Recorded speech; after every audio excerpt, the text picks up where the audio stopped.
I suppose most of you have heard of Zen.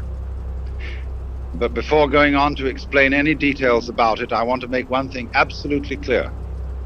I am not a Zen Buddhist. I am not advocating Zen Buddhism. I'm not trying to convert anyone to it. I have nothing to sell. I'm an entertainer. That is to say, in the same sense that when you go to a concert and you listen to someone play Mozart, he has nothing to sell except the sound of the music. He doesn't want to convert you to anything. He doesn't want you to join an organization in favor of Mozart's music as opposed to, say, Beethoven's. And I approach you in the same spirit as a musician with his piano or a violinist with his violin. I just want you to enjoy a point of view which I enjoy. Now then, when that's been said, and I hope it's put your minds at rest, let me give you, first of all, some simple historical information. Zen is a form of Buddhism. It originated in China about 500 AD. And about 1200 AD, it migrated to Japan, where it exists today. And it is a form, it's a way of life that has had an immense influence on the arts and on the culture, the poetry and architecture of the Far East. It has lately become of enormous interest to many people in other parts of the world. Now, normally when one talks about Buddhism, and Zen is a form of Buddhism, it is supposed that you're talking about a religion. And people are apt to classify themselves as Buddhists, as they might say, I am a Catholic, or a Methodist, or a Baptist, or an Episcopalian, or a Jew. But that is rather misleading. Buddhism is not a religion in that sense. If we want to find an equivalent to Buddhism in our society today in the West, probably the nearest thing to it is psychotherapy. When a person goes to a psychiatrist or a psychoanalyst to work out a serious personal problem, not because he's just nutty, I mean, not necessarily because he has hallucination or excessive singing in the ears with no clear physical origin, but when a person feels that his whole life is somehow disoriented and wrong, and he doesn't go to the preacher because the preacher only moralizes to him and says, my man, you should have more faith in God or something. So he goes instead to a doctor, because in our day, a man with the tag of science on him has more prestige than a man who has the tag of religion. And so when a psychiatrist goes to work on you, his objective is more or less to change your state of consciousness. That is to say, if your state of consciousness, your state of mind, is one of being day after day constantly depressed, the objective of going to a psychiatrist or a psychotherapist is to have your state of consciousness changed to one of happiness. Now, in a somewhat similar way, the objective of Buddhism in all its forms is to bring about a fundamental change in a human being's everyday state of consciousness. If I make it yet more specific, it's to bring about a change in your sense of personal identity. That is to say, in your sensation of who and what you are. And in this way, Buddhism, which I suppose you know, is a method of changing consciousness, discovered or invented by a man called Gautama, who lived in India shortly after 600 BC, who was given the title Buddha because the word means the awakened one, the man who woke up. And therefore, that very title suggests that ordinary people are asleep. I remember a very wise man who used to give lectures like this. And when he came in, he used to be silent, and he'd look at the audience. And he'd gaze at everybody in the audience particularly for a long time, and everybody would begin feeling vaguely embarrassed. And when he'd gazed at them for a long time, he'd say, "Wake up! You're all asleep. And if you don't wake up, I won't give any lecture." Now, in what sense are we asleep?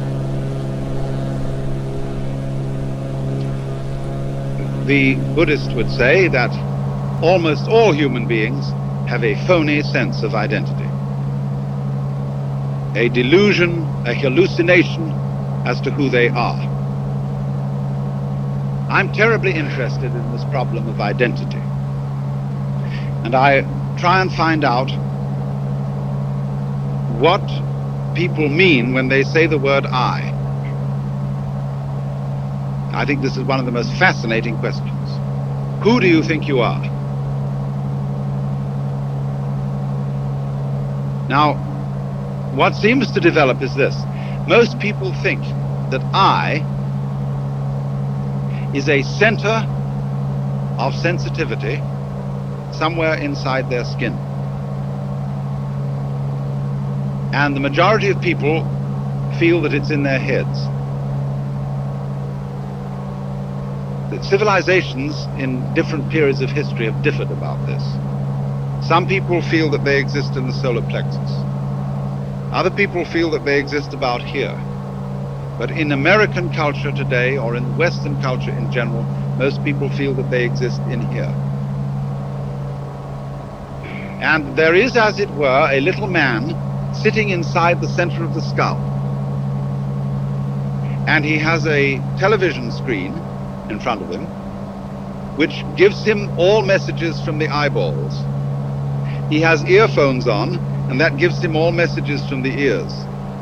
And he has in front of him a control panel with various dials and buttons and things, which enable him to influence the arms and legs and to get all sorts of information from the nerve ends. And that's you. So we say in popular speech, I have a body. Not I am a body, but I have one, because I am the owner of the body in the same way as I own an automobile. And I can take the automobile to the mechanic, and occasionally in the same way I have to take my body to the mechanic, the surgeon, the dentist, the doctor, and have it repaired. But it belongs to me, it goes along with me, I'm in it. A child, for example, can ask mother, Mom, who would I have been if my father had been someone else? That seems a perfectly simple and logical question for a child to ask, because of the presumption that your parents gave you your body and you were popped into it, maybe at the moment of conception or maybe at the moment of birth, from a repository of souls in heaven, and your parents simply provided the physical vehicle. So that age-long idea that is indigenous, especially to the Western world, is that I am something inside a body, and I am not quite sure whether I am or am not my body. Some doubt about it. I say, I think, I walk, I talk, but I don't say I beat my heart. I don't say I shape my bones. I don't say I grow my hair. I feel that my heart beating, my hair growing, my bone shaping is something that happens to me. And I don't know how it's done. But other things I do. And next, I feel quite surely that everything outside my body is quite definitely not me. There are two kinds of things outside my body. Number one is other people. And they're the same sort of thing as I am. But also they are all little men locked up inside their skins. And they're intelligent, they have feelings and values, and are capable of love and virtue. But the number two is the world that's non-human, that we call nature. And that's stupid. It has no mind. It has emotions, maybe, in animals. But on the whole, it's a pretty grim business. Dog eat dog. And when it gets to the geological level, it's as dumb can be. It's a mechanism. And there's an awful lot of it. And that's what we live in the middle of. And the purpose of being human is, we feel, to subjugate nature, to make it obey our will. And we arrived here, we don't feel that we belong in this world. It's foreign to us. In the words of the poet Houseman, I, a stranger and afraid, in a world I never made. And so all around us today, we see the signs of man's battle with nature. I'm living at the moment in a marvelous house in the Hollywood Hills. We are overlooking a lake. And on the other side of the lake, the whole hill has suddenly been interrupted with a ghastly gash where they have made level lots for building tract homes of the kind you would build on a flat plain. This is called the conquest of nature. These houses will eventually fall down the hill because they are causing soil erosion and they're being maximally stupid. The proper way to build a house on a hillside is to do it in such a way as to effect the minimum interference with the nature of the hill. After all, the whole point of living in the hills is to live in the hills. There's no point in converting the hills into something flat and then going and living there. You can do that already on the ground. So people, the more people live in the hills, the more they spoil the hills, and they're just the same as people living on the flat ground. I mean, how stupid can you get? Well, anyway, this is one of the symptoms of our phony sense of identity, of our phony feeling that we are something lonely, locked up in a bag of skin, confronted with a world, an external, alien, foreign world that is not me. Now, according to certain of these great ancient philosophies like Buddhism, this sensation of being a separate, lonely individual is a hallucination. It's a hallucination brought about by various causes, the way we're brought up, being the chief of them, of course. I remember as a child, and you probably have very similar memories to mine, that all our parents were desperately interested in identifying us. Don't you remember that sometimes you went out and played with other children, and there was someone in the group of other children you admired and looked up to, and you came home imitating the mannerisms of that other child? And your mother said to you, Johnny, that's not you, that's Peter. You felt a little bit ashamed because somehow you had let her down. She wanted you to be you, her child, and not Mrs. Jones's child, Peter.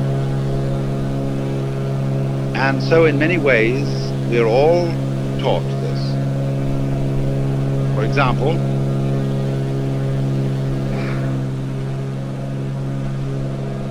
the main thing that we're all taught in childhood is that you must do that which will only be appreciated if you do it voluntarily.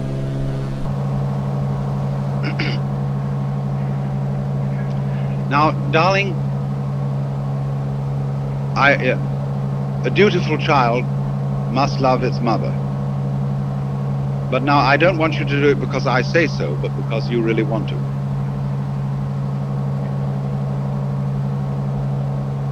Or you must be free. See, this comes into politics. Everybody must vote. See, imagine. You're members of a democracy. And you must be members of a democracy. See, you're ordered to. Crazy. Also, thou shalt love the Lord thy God. Is that a commandment or a joke?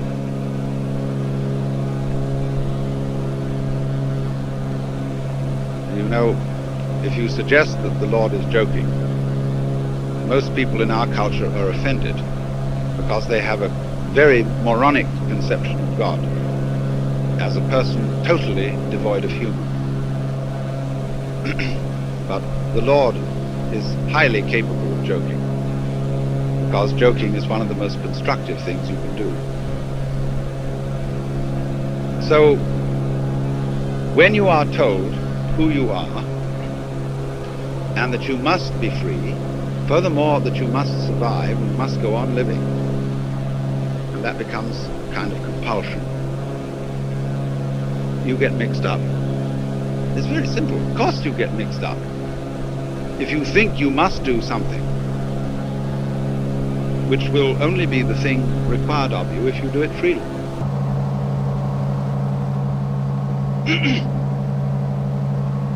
These are the sort of influences, then, that cause human beings all over the world to feel isolated,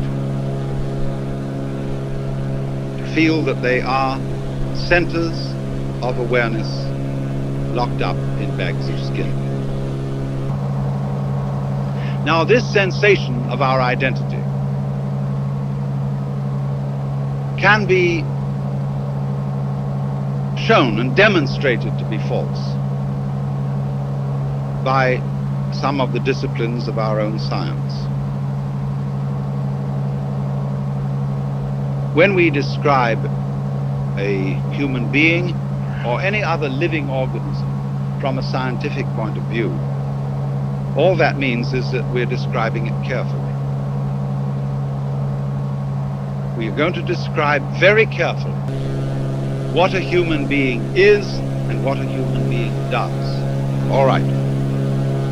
And we find that as we go on with that description, we can't describe the human being without describing the environment.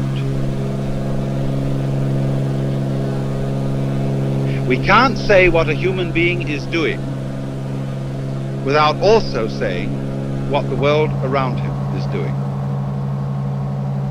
Just imagine for a moment that you couldn't see anything up here except me. You couldn't see the curtains behind me. You couldn't see the stage. You couldn't see the microphone. You could only see me. That was all you could see. What would you be looking at? You wouldn't see me at all, because you wouldn't see my edges, and my edges are rather important for seeing me. My edges would be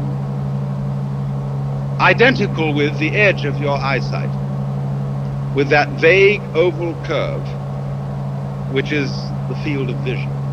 And what you would be looking at would be my necktie, my nose, my eyes, and so on, but you wouldn't see my edges.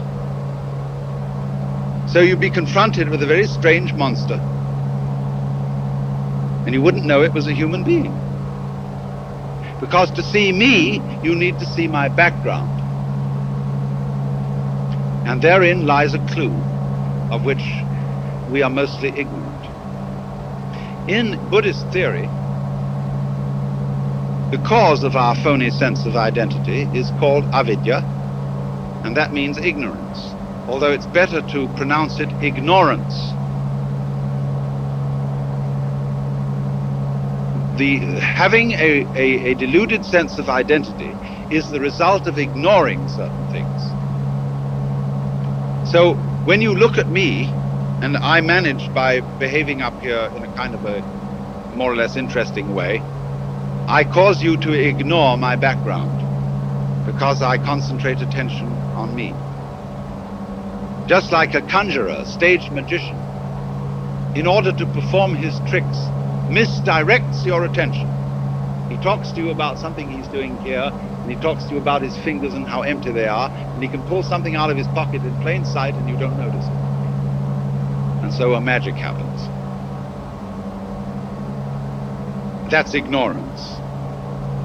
Selective attention, focusing your consciousness on one thing to the exclusion of many other things. So in this way, we concentrate on the things, the figures, and we don't concentrate on the background. And so we come to think that the figure exists independently of the background. But actually, they go together. And they go together just as inseparably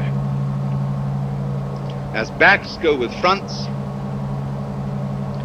as positives go with negatives, as ups go with downs, and as life goes with death. You can't separate it. So there's a sort of secret conspiracy between the figure and the background. They are really one, but they look different. They need each other, just as male needs female, and vice versa. But we are ordinarily completely unaware of this. So then, when the scientist starts paying attention to behavior of people and things carefully, he discovers that they go together, that the behavior of the organism is inseparable from the behavior of its environment. So you see, if I'm to describe what I am doing, what am I doing?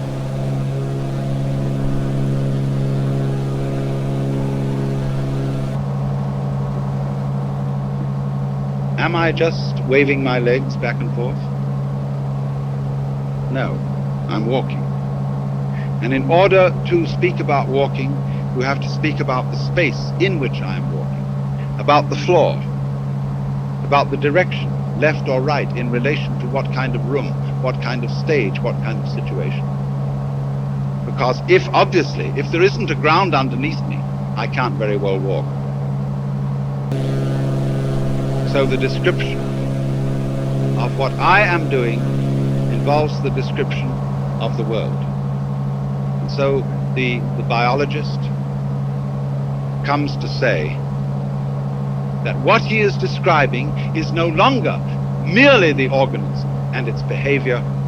He is describing a field which he now calls the organism-environment. And that field is what the individual actually is.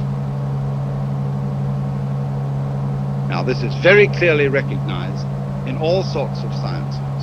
But the average individual, and indeed the average scientist, does not feel in a way that corresponds to his theory. He still feels as if he were a center of sensitivity locked up inside a bag of skin. The object of Buddhist discipline or methods of psychological training is, as it were, to turn that feeling inside out, to bring about a state of affairs in which the individual feels himself to be everything that there is, the whole cosmos, focused, expressing itself here. And you as the whole cosmos expressing itself there and there and there and there and there and so on. That what, in other words, the reality of myself fundamentally is not something inside my skin, but everything, and I mean everything outside my skin. But doing what is my skin and inside it.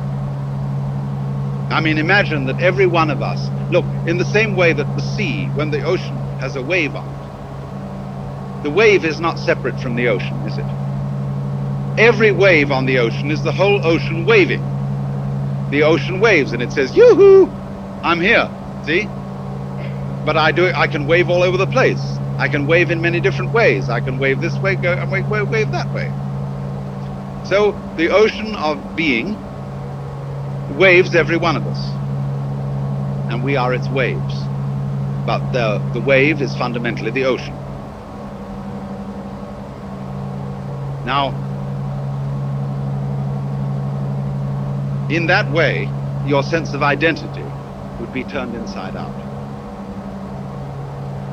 You wouldn't forget who you were, you wouldn't forget your name and address, your telephone number, your social security number, and what sort of role you're supposed to occupy in society. But you would know that this particular role that you play, this particular personality that you are, is superficial, and the real you is all that there is. The object of Buddhist discipline or methods of psychological training is, as it were, to bring about a state of affairs in which the individual feels himself to be everything that there is, the whole cosmos, focused, expressing itself here. Now, in that way, your sense of identity would be turned inside out.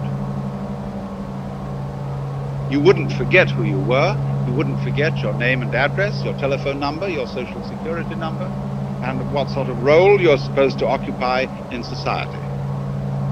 But you would know that this particular role that you play, this particular personality that you are, is superficial, and the real you is all that there is. And that inversion, turning upside down of the sense of identity, of the state of consciousness which the average person has, is the objective of Buddhistic disciplines. The method of teaching something in Buddhism is rather different from methods of teaching which we use in the Western world. In the Western world, a good teacher is regarded as someone who makes the subject matter easy for the student. A person who explains things cleverly and clearly.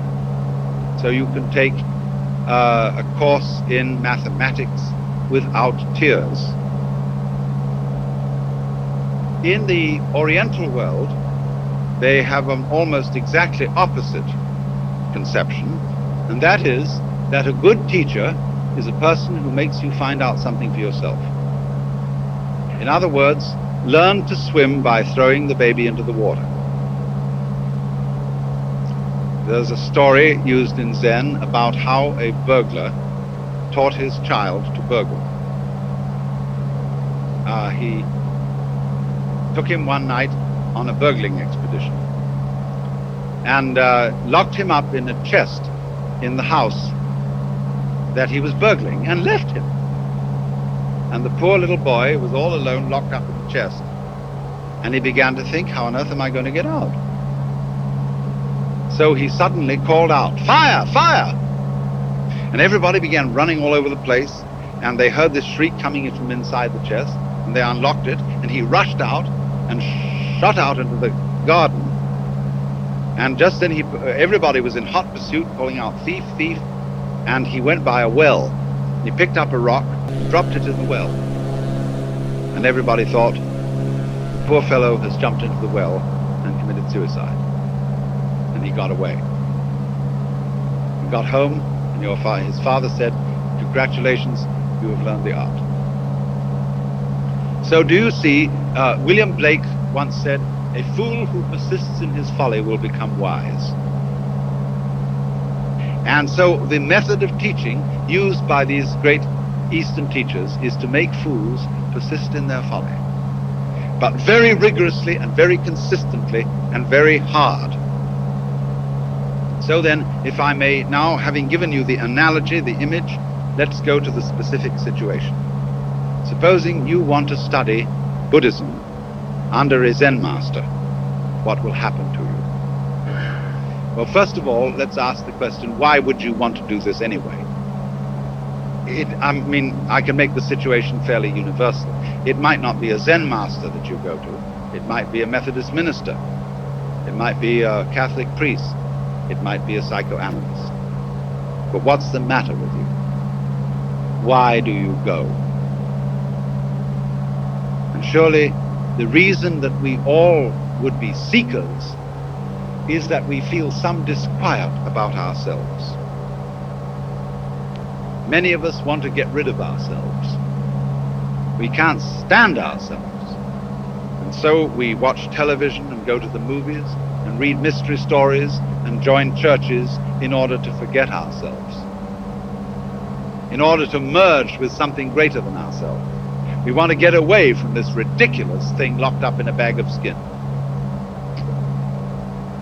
So I have a problem, I hurt, I suffer, I'm neurotic, or whatever it is, and one goes to the teacher and say, my problem's me, change me. Now, if you go to a Zen teacher, he'll say, well, I have nothing to teach. There is no problem, everything's perfectly clear. You think that one over. And you say, he's probably being cagey.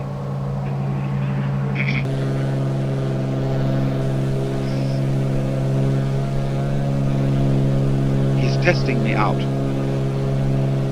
to see if I really want to be his student. So I know, according to everybody else who's been through this, that in order to get this man to take me on, I must persist.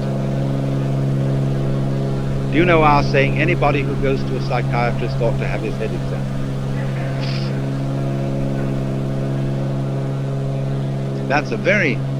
There's a double take in that saying, you see. So in the same way, anybody who goes with a spiritual problem to a Zen master defines himself as a nut. And the teacher does everything possible to make him as nutty as possible. But the teacher says, quite honestly, I haven't anything to tell you. I don't teach anything. I have no doctrine. As I said to you in the beginning of this talk, I have nothing whatsoever to sell you. So the student thinks, this is very deep, because this nothing that he's talking about, this nothing that he teaches, is what they call in Buddhism shunyata. Now, shunyata is the Sanskrit for nothingness, and it's supposed to be the ultimate reality. But as you know, if you know anything about these doctrines, this doesn't mean real nothingness, not kind of just nothing there at all, not just blank, but it means no things. It's the transcendental reality behind all separate and individual things, and that's something very deep and profound. So he knows that when the teacher said, I have nothing to teach, he meant this very esoteric no thing. Well, he might also say then, if you have nothing to teach, what are all these students doing around here? And the teacher says, they are not doing anything. They are just they're just a lot of stupid people who live here. And he knows again, you see, the stupid doesn't mean just straight stupid, but the higher stupidity of being people who are humble and don't have intellectual pride. So, finally, the student, having gone out of his way to define himself as a damn fool, in need of help, he's absolutely worked himself into this situation. He's defined himself as a nut. And then the teacher accepts him. And the teacher says, now, I'm going to ask you a question. I want to know who you are before your father and mother conceived you. That is to say, you've come to me with a problem, and you've said, I have a problem. I want to get one up on this universe. Now, who is it that wants to get one up? I mean, who are you? Who is this thing called your ego, your soul, your I, your identity, for whom your parents provided a body? Show me that. And he says further, I'm from Missouri, and I don't want any words, I want to be shown. So the student may open his mouth to make an answer, but the teacher says, not yet. You're not ready. And he takes him back and introduces him to the chief student, all those so-called Zen monks who live together. And the chief student says, now what we do here is so and so, we have this discipline, but the main part of the discipline is meditation. And we all sit cross-legged in a row, and we do that. And you sit cross-legged and you learn how to breathe and be still. In other words, to do nothing. But you mustn't go to sleep, and you mustn't get into a trance. You have to stay wide awake, not thinking anything, but perfectly doing nothing. And there's a monk walking down all the time with a flat stick, rather long, about so long. And if you go to sleep, or if you get into a trance, or if you get dreamy, he hits you on the back, so that you'll stay quite clear and wide awake, but still doing nothing. And the idea is that out of this state of profoundly doing nothing, you will be able to tell the teacher who you really are. In other words, the question, who are you before your father and mother conceived you, is a request for an act of perfect sincerity and spontaneity. As if I were to say to you, look, will you be absolutely genuine with me? No deception, please. I want you to do something that expresses you without the slightest deception. No more role acting, no more playing games with me. I want to see you. Now imagine. Could you really be that honest with somebody else? Especially a spiritual teacher. And you know he looks right through you. He sees all your secret thoughts. And he knows the very second when you've been a little bit phony. And that bugs you. Just like the psychiatrist. You're sitting in there discussing your problems with him and you start picking your nose. And the psychiatrist suddenly says to you, is your finger comfortable there? You like that?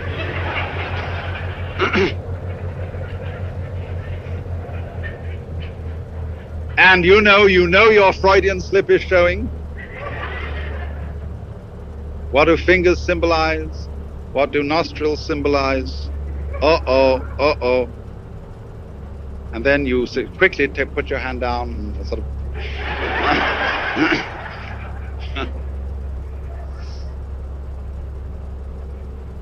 And you say, oh no, it's nothing, I was just picking my nose. And the analyst says, oh really? Then why are you justifying it? Why are you trying to explain it away? He has you every way you turn, you see? Well, that's the whole art of psychoanalysis. And it's Zen, it's the same thing. In other words, when you're challenged to be perfectly genuine, it's like saying to a child, now darling, come out here and play, and don't be self-conscious.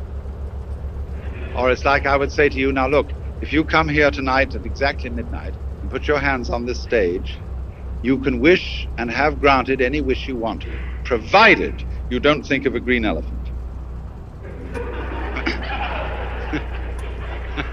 And so everybody will come, they'll put their hands here, and they will be very careful not to think about a green elephant.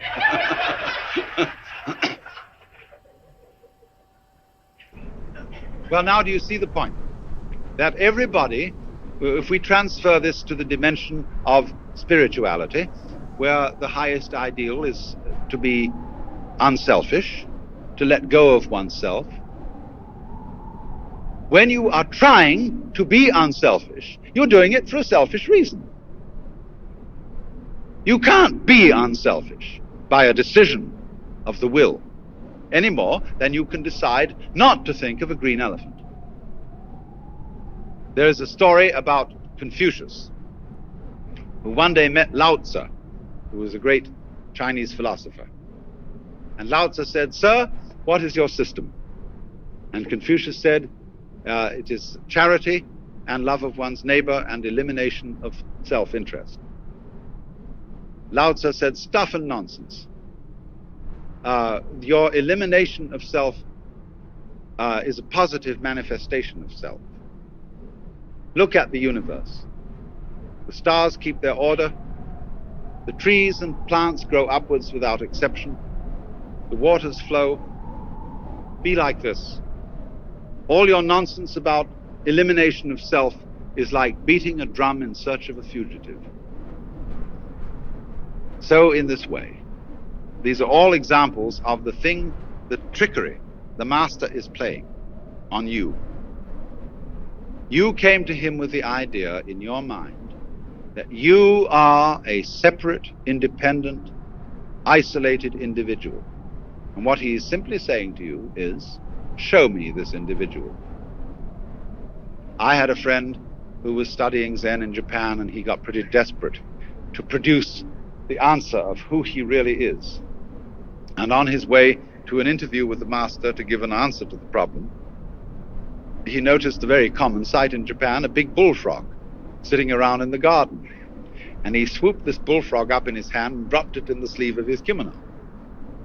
And then he went into the master, and to give the answer of who he was, he suddenly produced the bullfrog. And the master said, too intellectual.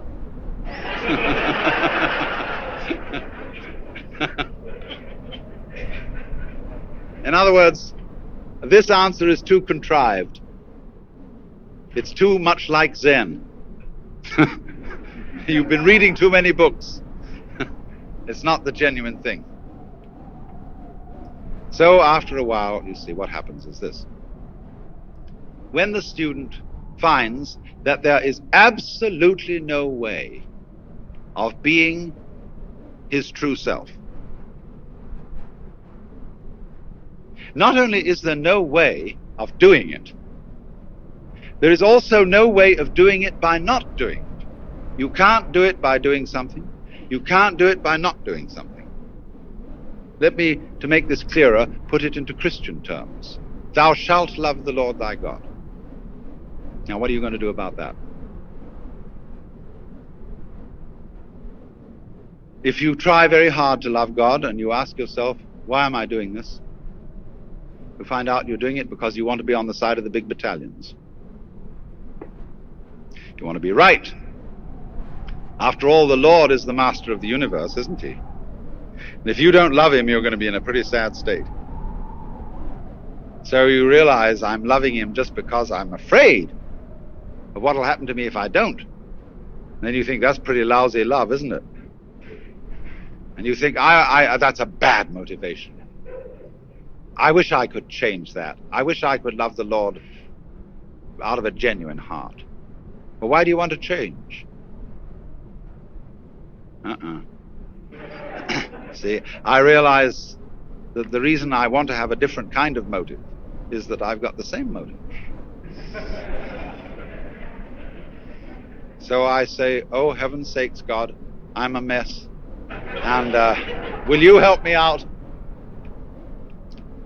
And then he reminds you, why are you doing that? Now you're just giving up, aren't you? You're asking someone else to take over your problem. So you suddenly find, you see, you're stuck. So in this way, what is called the Zen problem, or koan, is likened to a person who swallowed a ball of red-hot iron.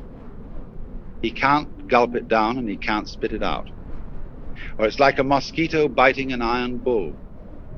It's the nature of a mosquito to bite, and it's the nature of an iron bull to be unbiteable. And both go on doing their thing that is their nature. And so nothing can happen. You realize absolutely you're up against it. Absolutely no answer to this problem. No way out.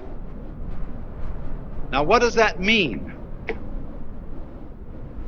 If I can't do the right thing by doing, and if I can't do the right thing by not doing, what does it mean? It means, of course, that I, who essayed to do all this, am a hallucination. There is no independent self to be produced. There is no way at all of showing it, because it isn't there. So you recover from the illusion. You suddenly wake up and think, oh, what a relief. And they call that satori. That's awakening, the first step in awakening. Let me try and translate this.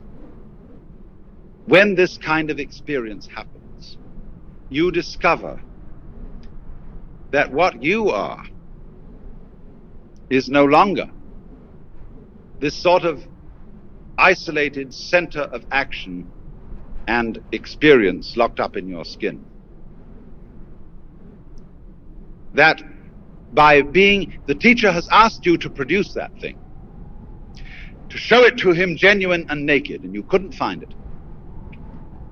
So it isn't there. And when you see clearly that it isn't there, you have a new sense of identity. And you realize that what you are is, as I said, the whole world of nature doing this. Now that's a difficult thing for many Western people, because it suggests to them a kind of fatalism. It suggests that the individual is nothing more than the puppet of cosmic forces.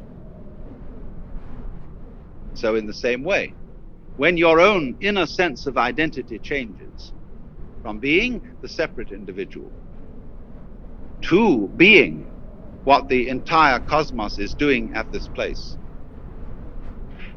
you become not a puppet,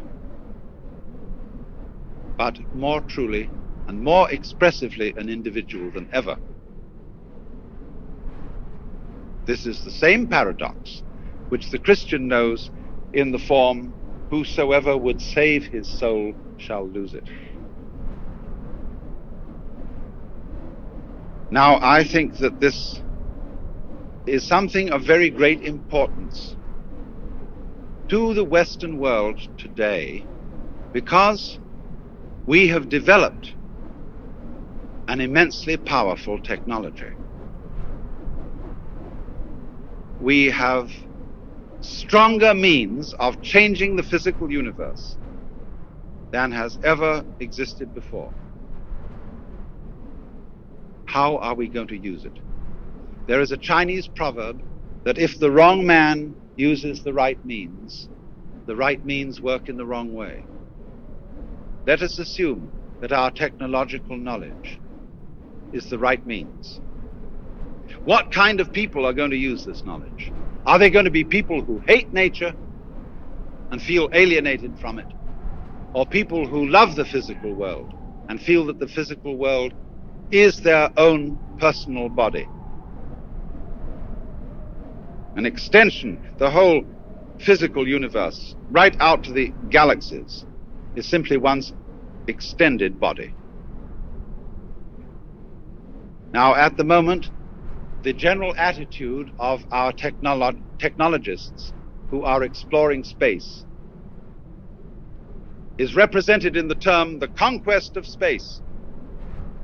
And they are building enormous shell-like phallic objects to go into the sky. And this